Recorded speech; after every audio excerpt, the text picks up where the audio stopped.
This is how अब D10 से मुराद क्या है कि लीडिंग डेमोक्रेसीज, वो कहते हैं leading democracies of the world. जो इंपॉर्टेंट चीज आगे जाके वो कह रहे हैं, वो कह रहे हैं कि जी हमें भारत को इन्वॉल्व करना है, इंक्लूड करना है। सो this is how India is getting main stream. India इस तरह एक मेन स्ट्रीम पावर बनता जा रहा है। देखें, अगर इंडिया इस तरह D10 का हिस्सा बनता है, इतने बड़े बड़े प्लेटफॉर्म पे चला जाता है, तो जो पाकिस्तान और इंडिया के जो बायलैटरल मसाइल हैं उनमें पाकिस्तान की जो से है वो कम होती जाएगी। इंडिया का influence because of this D10, ये जो लीडिंग डेमोक्रेसीज है, ये बढ़ जाएगा।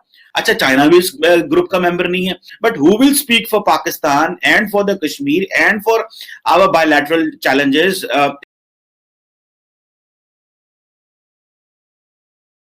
नेशनल कम्युनिटी में जितनी बड़ी पावर्स हैं वो ये फैसला कर रही हैं कि जो G7 का एक प्लेटफॉर्म था उसको एक्सपैंड किया जाए और उसको D10 बनाया जाए।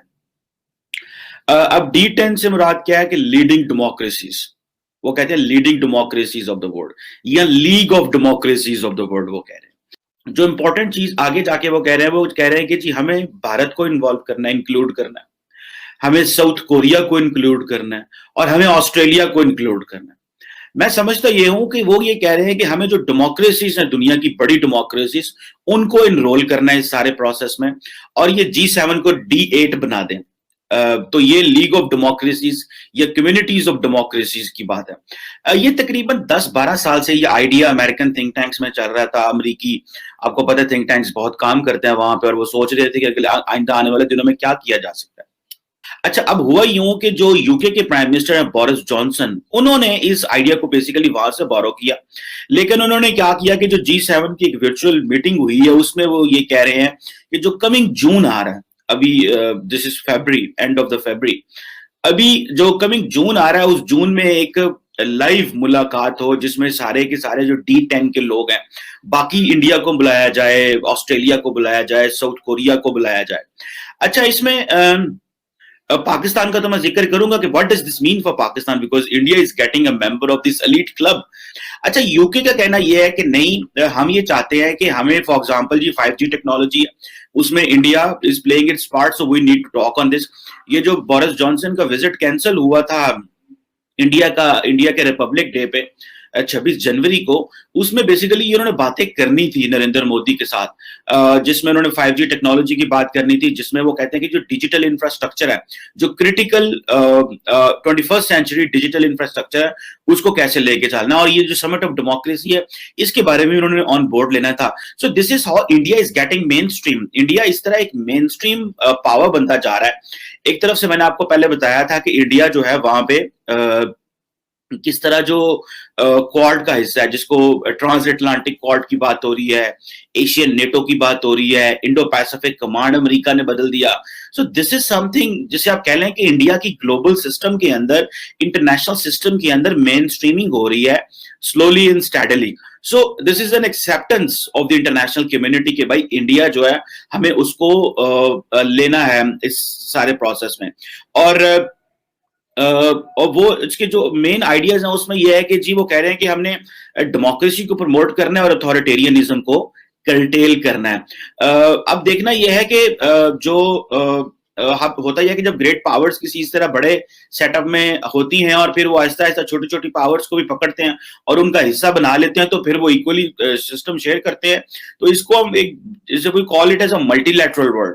अच्छा, इस मल्टीलैटरल वर्ल्ड को जो अमेरिका के सदर हैं जो बाइडेन साहब, वो भी मल्टीलैटरल वर्ल्ड को बड़ा स्ट्रांगली सपोर्ट करते हैं, और उन्होंने बेसिकली क्योंकि ट्रम्प साहब सपोर्ट नहीं करते थे, तो वो कह रहे थे कि हम जो दुनिया की डेमोक्रेसीज हैं और जो डेमोक्रेटिक इंस्टीट्यूशंस हैं, जो और हम एक कॉमन एजेंडा लेके दुनिया के सामने जाएंगे ताकि हम इंटरनेशनल कम्युनिटी को बता सकें। हालांकि अगर आप, एक डेमोक्रेसी इंडेक्स होता है जो कि इकोनॉमिस्ट का इंटेलिजेंस यूनिट है, वो ये कहता है कि ओवरऑल पूरी दुनिया में जो डेमोक्रेसीज हैं वो कमजोर हुई हैं। उनका जो, आप ये समझें कि सिंस 2006 से जो डेमोक्रेसीज हैं ग्लोबली, उनकी जो डेवलपमेंट है वो इतनी तगड़ी नहीं रही। अच्छा, इसको वो ये कह तो रहे हैं कि दिस इज 2015 से तो बिल्कुल ही फ्री फॉल हो गया है यानी कि 2015 से जो डेमोक्रेसीज, जहां पे डेमोक्रेटिक कंट्रीज हैं, वो बिल्कुल ही फ्री, जिसे कह लें कि अब डाउनफॉल होता जा रहा है। लेकिन ये जो इंपॉर्टेंट चीज ये है कि फिर भी अगर ये डाउनफॉल भी होता जा रहा है, और ये इकोनॉमिस्ट का इंटेलिजेंस यूनिट रिसेंटली उन्होंने इंडिया को कहा कि India is a flawed democracy, Pakistan को उन्होंने कहा जी कि हम हाइब्रिड डेमोक्रेसी हैं। So they put India above Pakistan on hybrid democracy का जो पैरामीटर है, और सॉरी फ्लॉड डेमोक्रेसी का जो पैरामीटर, और हमें उन्होंने वहां पे डाला। अगर पाकिस्तान जो है वो उससे उससे क्या लेना देना होगा? देखें, अगर इंडिया इस तरह D10 का हिस्सा बनता है, ये जो democracy, leading democracies of the world का हिस्सा बनता है, इतने बड़े बड़े प्लेटफॉर्म पे चला जाता है, तो जो पाकिस्तान और इंडिया के जो बायलैटरल मसाइल हैं, उनमें पाकिस्तान की जो से है वो कम होती जाएगी। पाकिस्तान का जो एजेंडाज हैं, जैसे फॉर एग्जांपल अगर इंडिया को हम कहते रहते हैं जी कि ये ह्यूमन राइट्स वायलेशंस हैं, वहां पे जी आरएसएस की हुकूमत है, वहां पे जी हिंदू नेशनलिज्म है, ह्यूमन राइट्स नहीं है, and all this.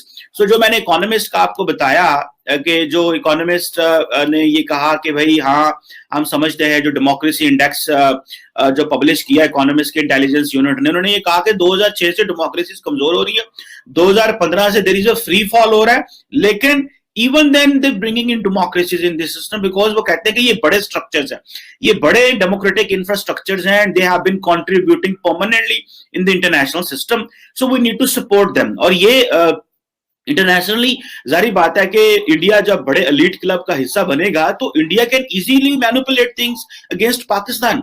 India if अगर वहां पे जाके बैठ के कहता है कि नहीं, कश्मीर के ऊपर चीजें ठीक हैं, तो वो जो परमानेंट स्टेट्स होंगी वो कहेंगे हाँ ठीक है भाई, ये कह रहे हैं। फिर इंडिया का इकोनॉमिक इन्फ्लुएंस ऑलरेडी वहां पे तगड़ा होगा, तो वो कहेंगे हाँ भाई ठीक है, ये तो सही कह रहे हैं। और जिस तरह चीन जो है, जहां पे तो ह्यूमन राइट्स नाम की चीज ही कोई नहीं, जहां पे तो फंडामेंटल राइट्स नाम की चीज ही कोई नहीं है, दुनिया उनके साथ कोलैबोरेट एंड कोऑपरेट कर रही है। तो व्हाट इफ अगर इंडिया के बारे में जो मुख्तलिफ अदारे हैं वो रिपोर्टें बनाते रहे, तो उनको क्या फर्क पड़ेगा? वो कहेंगे भाई आपने चाइना के साथ तो काम कर रहे हैं, because you are working for economy की बात हो रही है, मार्केट इकोनॉमी की बात हो रही है। So why to take care of whatever the international community is saying? So this is a kind of an influence I find over the period of time. India का influence because of this D10, ये जो leading democracies हैं, ये बढ़ जाएगा।